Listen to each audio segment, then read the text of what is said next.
चीज तो आटा है। जैसे अभी हलीम पहले बोल रहे थे, तो पाकिस्तान के सूबे ऐसे हैं जो गंदम में खुद कफील है, अपनी जरूरत से ज्यादा गंदम पैदा करते हैं, तो कोई उनका इंतजार नहीं है बाकी दुनिया के ऊपर। मुझे मुराद अली शाह इस बात का जवाब दे दो कि सिंध भी अपनी गंदम उगा रहा है, पंजाब भी अपनी गंदम उगा रहा है। आज पंजाब के हर शहर के अंदर 55 रुपए किलो का आटा क्यों मिल रहा है और सिंध के शहरों में 75 और 80 रुपए किलो का आटा क्यों मिल रहा है? ये 20 और 25 रुपए किसकी जेब में जा रहे हैं? इसका जवाब दो मुराद अली शाह।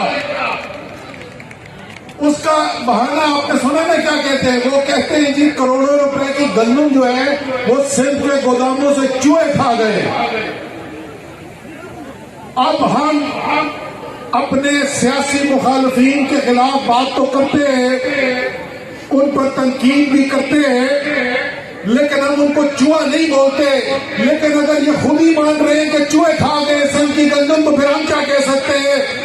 चूहे तुमसे कंट्रोल नहीं होते, इंसान तुम क्या कंट्रोल करोगे?